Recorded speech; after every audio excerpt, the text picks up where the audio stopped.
오늘 약간은 재미있는 후배님을 모셨습니다. 남수원이 이름 튀셨습니까? 그래서 북수원, 동수원, 뭐 과수원까지 불렀어요. 그 의장대 혹시 그냥 백으로 간 거 아니에요? 그럼 은퇴한 뒤에 지금은 놀고 있습니까? 여행 다닙니까? 뭐 하십니까? 탐정사 사무실을 운영을 하고 있습니다. 요즘 잘 됩니까? 국가에서 주는 월급보다는 좀 더 나은 것 같습니다. 팀장님도 삼성사무소 들어가셨는데 근데 못 했다고요? 아니, 사람 여러분. 문 닫아버려야지. 저기, 그러면 우리 사무실로 오세요. 내 월급 줄게. 오시오. 여보세요.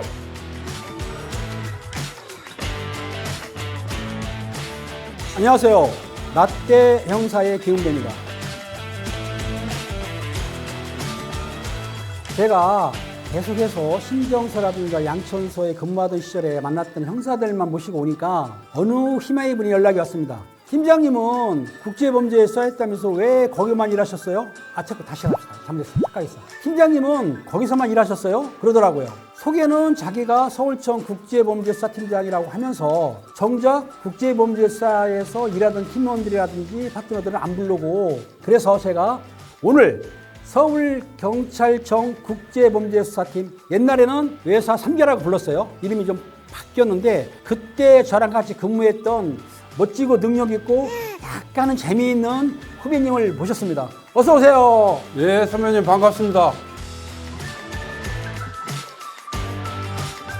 저는 30년 동안 형사 활동을 마치고 작년에 퇴직한 남수원입니다. 아주 반갑습니다. 남수원 형사님은 저하고 국제범죄수사팀에서 근무를 했었습니다. 하고 나서는 승진을 했어요. 일명 특별 승진을 본인의 실력으로 했습니다. 그 다음에 본인이 이제 일선에서 나갔어요. 그래가지고 마지막에 강남이나 서초서에 근무했었죠. 특진을 제가 선배님보다 좀 먼저 했어요. 맞아요. 네, 기분은 나쁘시겠지만. 그때 밝히는 이유는 또 뭔고 이게? 아무튼. 제가 좀 더 먼저 특진을 해서 나왔는데 서초서에 있을 때 강력 1팀장을 했었습니다.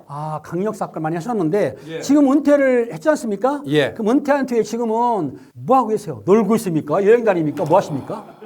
그 형사 생활을 했던 것을 노하우를 생각하면서 지금 현재는 탐정사 사무실을 운영을 하고 있습니다. 서초동에서 하고 있습니다. 서초동에서요? 네. 혹시 탐정사무소 이름도 말해도 되는데 어떤 이름으로 하고 있어요? 선배님하고 같이 근무했던 최 형사님이라고 같이 둘이서 히트맨이라는 탐정사를 운영하고 있습니다. 제가 국제범죄수사팀에 있을 때 우리 남수원이 이름 튀셨습니까? 그래서 북수원, 동수원, 뭐 과수원까지 불렀어요. 어떻든 남수원 형사하고 또 하나 형사가 있는데 최땡땡 형사가 있어요. 두 형사 같은 파트너였거든요. 잘 어울렸는데 그 형사도 퇴직을 하고 서초동에서 빅히트라고 하는 탐정사무소를 개업을 해가지고 열심히 하고 있다는데 요즘 잘 됩니까? 국가에서 주는 월급보다는 나으려고 하고 있기 때문에 좀 더 나은 것 같습니다.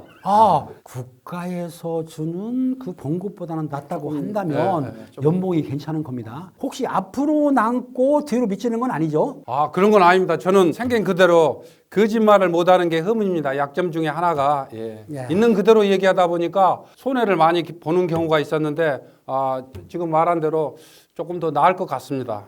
이제 팀장님도 삼성사무소 개업하셨는데 비법 같은 거 좀 알려주시면. 했어요? 어이구, 여보세요. 내가 먼저 했는데. 먼저 했다고요? 그럼. 나 4개월 됐잖아요. 그러니까 안 됐지, 멀었지. 나는 벌써 2년 돼가는데. 근데 못 했다고요? 아니. 사람 좀. 여러분. 문 닫아버려야지. 저기. 우리 사무실로 오세요. 내 월급 줄게. 오시오. 여보세요. 사람 죽겠네. 진짜 오는 거예요? 진짜. 믿지 않네요.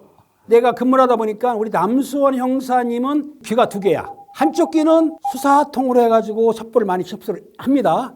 또 한쪽 귀에는 정책적인 걸 많이 수집을 해요. 무슨 말이냐? 경찰청에서 3개월간 마약 수사한다. 우리는 모르고 있어. 근데 남수원 형사님은 알고 있어요. 첩보를. 그리고 우리 서울청의 청장님이 바뀐다고 그러면 누가 올지 몰라. 근데 남수원 형사님은 어느 청장이 온다는 걸 알아. 거짓말인가? 맞아요. 내가 느낀 게 뭐냐면 남수원 형사님은 나무를 보는 게 아니고 숲을 본다. 스케일이 크다. 지금 보세요. 스케일이 크지 않습니까? 자, 그런데 서초서 형사팀장을 할 때에 큰 사건을 했다고 들었습니다. 유명한 사건이라고 하는데 그 사건을 한번 소개를 해 주시죠. 이 사건은 제가 서초경찰서 강력 1팀장으로 있을 때 발생한 사건인데요. 일명 강남 묻지마 살인사건이라고 알고 있을 겁니다. 근데 서초동 주점 화장실 살인사건이 공식 명칭입니다. 2016년으로 알고 있는데요. 그 당시에 예. 묻지마 살인 사건이 아니고 서초동 주점 화장실 살인 사건이 공식 명칭이다. 예. 근데 그 당시에 여성분들이 여성 혐오 사건이다 그래가지고 강남역에서 뭐 추모도 하고 시위도 하고 난리 났는데 그때 화장실 살인 사건을 검거했던 그 팀의 팀장이란 얘기죠. 당시 저는 강력 1팀장이지만 강력 대장 역할을 하면서 지휘를 한 사건입니다. 아, 그러면은 내용을 잘 알겠네요. 정확하게 잘 알고 있습니다. 그러면 간략하게 예. 언제 어느 때 어떻게 된 사건인지를 한번 소개를 해보시죠. 제가 퇴근해서 집에서 잠을 자고 있는데 직원이 핸드폰으로 전화가 왔습니다. 그때가 저 기억으로 한 1시 넘었고 한 2시 정도가 된 것 같은데 새벽 2시? 예, 오케이. 새벽 2시 정도에 직원이 전화 와서 팀장님 큰일 났습니다. 그래서 뭐 임마 잠결에 죄송합니다. 네. 몸막 아니고 김영사 무슨 일 있어? 이거를 지금 말을 몸마라고 했습니다. 막 아닙니다. 죄송합니다. 자, 네, 가시고 사람 죽겠네 이거. 죽지 마세요. 네. 살인 사건이 일어났는데 큰일 났다는 겁니다. 그래서 알았다 그러고 제가 바로 그 자리에서 서장님하고 과장님한테 다 연락을 취해라 지시를 하고 저도 바로 옷을 입고 그 현장으로 가게 된 사건입니다. 당시에 피해자 여자가 화장실에서 수십 방의 칼에 찔려서 죽은 그런 살인 사건이었었습니다. 무작정 찔렀다. 예, 그리고 찔른 다음에 도망간 거죠. 예, 도주한 그런 내용입니다. 근데 어떻게 범인을 검거했어요? 당시에 저는 이제 전화를 받고 현장 가서 CCTV 분석 수사를 했었습니다. CCTV 분석? 예, 네. CCTV 분석으로 해서 동선 역추적 이 수사를 하다 보니까 범인이 오는 동선을 따라서 어느 식당에서 근무하는 종업원이라는 걸 밝히게 돼서 인적사항이 나왔겠네요. 예, 그래서 범인을 특정을 하게 된 겁니다. 특정해서 그 범인이 집에 가서 잡았나요? 어떻게 잡았죠? 그 범인을? 그 다음 날 그 식당에 출근하는 것을 근거하게 된 겁니다. 그럼 범인이 예. 사람을 죽여놓고 살인한 뒤에 도망가지 않고 다시 자기 직장으로 왔다는 얘기예요? 예, 그렇습니다. 그런 범위도 있습니까? 그냥 쉽게 잡았네요. 쉽게 잡은 것 같지만 저희는 밤새도록 근거할 때까지 서초 전 형사들이 전부 다 잠자다 말고 일어나서 범인이 특정되고 근거될 때까지 단 1분도 쉬지 않고 열심히 그 수사해서 근거하게 된 것입니다. 쉽게 잡은 게 아닙니다. 서초 형사분들이 열심히 수사해가지고 범인을 체포를 했습니다. 체포를 해서 보니까 범인이 바로 내가 죽였어 그러던가요? 전혀 안 그렇습니다. 어떻게, 범인은 예. 근거 당시에 저희가 미란다 원칙을 고지를 해줬는데 당신 누구누구 살인범으로 근거한다라고 해주니까 무슨 소리를 하냐고 눈만 말똥말똥 뜨고 있더라고요. 그러면 본인 시인을 안 하고. 예. 전혀 자기는 그런 사실이 없다고 하죠. 근데 내가 알기로는 나중에 시인을 받았다고는 들었는데 그것도 경찰서에서 서너 시간 동안 모른다, 안 했다 이렇게 하고 있다가 네. 시인을 하게 된 겁니다. 그 사람의 마음 심경의 변화를 일으켰던 모양이죠. 제 생각으로는 아마 그 살인사건 현장에서 저희가 확보한 CCTV 영상을 보여주니까 그때서야 자기가 범인이라고 자백을 한 걸로 저는 알고 있습니다. 그러면은 그 당시에 CCTV 영상을 보고 피해자가 마음이 바뀌어서 자백을 네. 했고 여성분이 건물에 있는 화장실에 갔는데 화장실에서 흉기로 찔려 죽었다. 예. 그럼 범인이 어디 있다가 찔른 거예요? 범인은 화장실 앞에 지키고 서 있다가 화장실 안에 밖에서요. 밖에서요? 예. 어. 밖에서 범인을 물색하고 있었던 거죠. 제일 처음에는 남자들이 몇 번씩 화장실을 왔다 갔다 하니까 그건 범행 대상으로 안 삼고 여자가 혼자 들어가니까 그걸 범행 대상으로 삼고 따라 들어가서 범행을 한 겁니다. 그러면은 그 가해자 즉 범인하고 피해자인 여성하고는 뭐 아는 사이인가 연분이 뭐 연고가 있나요? 전혀 연고가 없는 그런 사건입니다. 그러면 피해자를 그 살해할 때 쓰던 흉기가 있을 거 아니에요. 그걸 어떻게 찾았죠? 그 흉기는 당시에 이 친구가 그 식당 주방에서 그릇 닦는 아르바이트를 하고 있는데 거기에서 그 칼을 가져온 내용이었었습니다. 그 칼을 그 주방에서. 그러면 칼을 딴 데서 구입한 게 아니고 알바를 하던 하던 주방에 있는 쓰는 그 칼을 갖고 다녔군요. 걔가. 예, 그렇습니다. 자, 우리가 볼 때 살인사건은 보통 시정사건, 원한, 금품, 우발적인 거 그리고 다른 문제가 있어야 되는데 이 사람은 왜 여성을 죽인 거예요? 이 친구가 조현병의 환자였었습니다. 아, 조현병 환자. 예, 30대 초반으로 알고 있는데 그때까지 조현병으로 병원에서 10여 차례의 진료를 받은 것으로 알고 있고 그다음에 입원도 3, 4회에 걸쳐서 입원을 한 걸로 알고 있습니다. 그런데 당시에는 약을 계속 먹어야 되는데 약을 먹지 않으니까 조현병이 재발을 해서 자기가 그 범행을 해놓고도 한 줄을 모르는 것이죠. 이게 조현병입니다. 이게 조현병이 제일 무서운 병입니다. 그런데 제가 알기로는 그 화장실에 남성분들이 소변을 보기 위해서 네. 6명 정도가 왔다 갔다 했는데 왜 남성들은 칼로 찌르거나 살해하지 않고 왜 여성만 그때 찔렀다고 그래요? 범인은 항시 자기보다 강한 사람은 공격을 하지 않습니다. 항시 범행의 물색 대상은 자기보다 약자를 택합니다. 그러다 보니까 여자, 어린애, 노약자 이런 순인데 당시에 범행을 하라고 기다렸는데 남자들이 한 명씩 두 명씩 화장실을 왔다 갔다 해서 그때는 범행을 실행치 않고 마침 이 피해자 여자가 혼자 들어가니까 그걸 범행 대상으로 삼은 거죠. 그 범인이 여성을 혐오하는 여성 혐오주의라든지 여성에 대해서 뭐 학대를 받았다든지 그런 것 때문에 한 거는 아닌가요? 제가 수사에서 확인된 바로는 그런 내용은 전혀 아니고 지금 말한 대로 조현병 때문에 이 사건이 발생하게 된 겁니다. 그러면 제가 궁금한 게, 자, 조현병이 발현했어요. 사람을 죽인다는 욕구가 생겼어요. 그러면 남자도 찔릴 수도 있는데 아까 말했듯이 자기보다 힘이 세거나 우월한 사람은 못하고 예. 약하니까 여자를 했다 그러면은 예. 어느 여자라든지 가면은 찔렀겠네요. 당연한 겁니다. 오호, 이 조현병이 그렇게 무섭습니까? 예, 그렇습니다. 그렇다면은 조현병 환자를 수사할 때 어려움이 많지 않습니까? 예. 그러니까 조현병 환자는 자기의 범죄 사실을 모를 수도 있고 예. 또 그리고 기억을 못할 수도 있고 네. 그런 상황이 있기 때문에 조사할 때 예. 상당히 힘들었을 것 같은데 어땠어요? 조사할 때도 왔다 갔다 하는 것이죠. 왔다 갔다. 그래서 이 친구가 기분이 안 좋거나 이렇게 하면 조사를 못 할 때도 있었고. 그리고 또 약을 먹고 이제 좀 안정이 되고 이럴 때 또 조사를 진행하고 이런 경우가 허다합니다. 저희 형사들은 수사를 하다 보면 이런 경우가 종종 있습니다. 그러면 하나 더 물어볼게요. 자, 우리가 보통 미성년자 같은 경우에는 부모를 입석을 시키고 조사를 하지 않습니까? 예. 그럼 정신 조현병 환자 같은 경우에는 혹시 본인이 원하는 의사 같은 걸 참석을 시키긴 하나요? 아직까지 제가 알기로는 그런 제도가 없는 걸로 저는 알고 있습니다. 그럼 그 당시에도 의사 착석은 하지 않고 그냥 예, 본인 예. 조사만 했던 예, 거군요. 예. 형사 생활 하시면서 묻지마 범죄도 있지 않습니까? 예. 묻지마 범죄라는 거는 이유가 없어요. 그런 범죄를 형사들이 맡게 되면은 사실은 좋아하진 않죠.